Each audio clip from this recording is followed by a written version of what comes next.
A lot of people are thinking about digital consoles. Digital consoles are amazing. I bucked the trend for a long time, and about 3 years ago, we finally got one at Southwest. The only reason why is because the big analog consoles that I wanted, they were getting ready to be discontinued. They would support service for 5 years after that, but then after 5 years, you're sunk. So I had to make the change. I've had the chance to mix on an iPad when we renovated our auditorium. I mixed on the iPad a little bit when we moved into the gym, and I hated that because I view the mixing console as my musical instrument. I have 10 fingers, just like a piano player has 10 fingers for 88 keys. I have 10 fingers for who knows how many faders and knobs.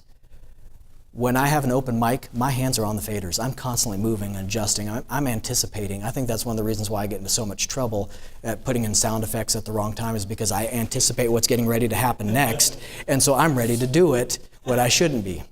So I treat that as my musical instrument. It's so amazing to me, the piano, you can put somebody on the same instrument and you can get two different sounds, and it has a lot to do with their personality, and are they more of like a go-getter or are they more like a status quo person?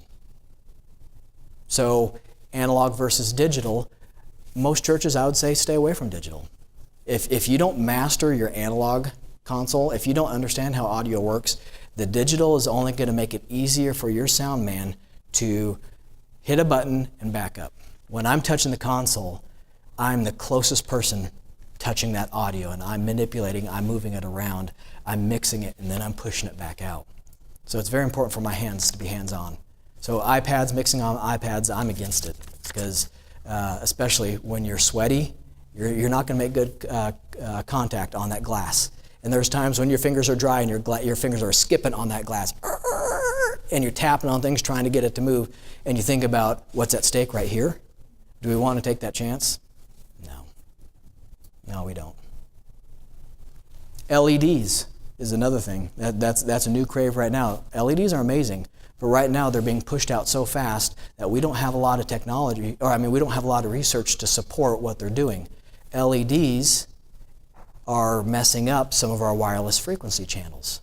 If you have a digital wireless microphone and you have LEDs, there's a good chance you're going to have interference. There was a report done last year that Christmas lights were causing problems with Wi-Fi routers at houses because the LED Christmas lights are producing an RF interference, RFI, that is causing problems with the wireless routers in homes. So we got to be thinking about the big picture. Acoustics in a room is so important.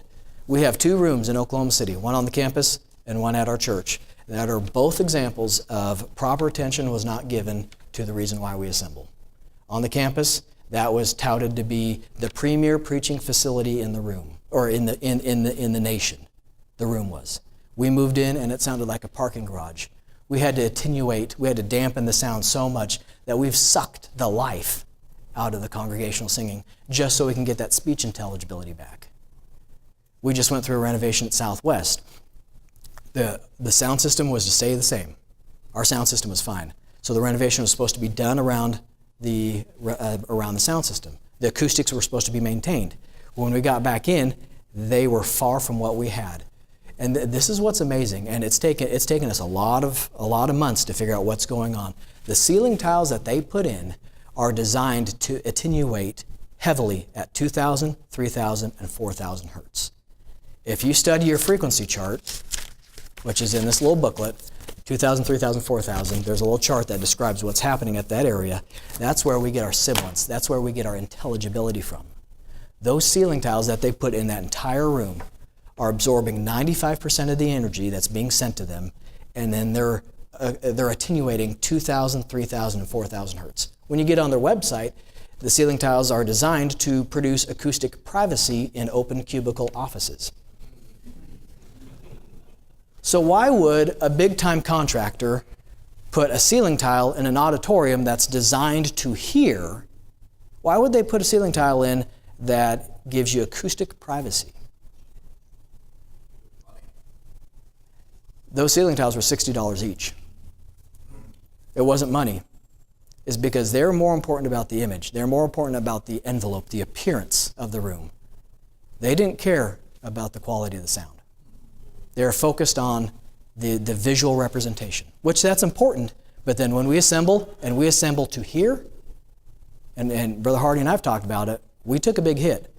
About a month ago, we just redid the entire ceiling above the platform and above the choir loft. You couldn't hear the sopranos. We have a 90-piece choir, and it's like they are screaming their guts out, and they're not making that connection because we are attenuating the sound so much in that room. So when you're designing a building, when you're designing a space to meet, sound's really important. Not just the amplification, but the acoustics of the room.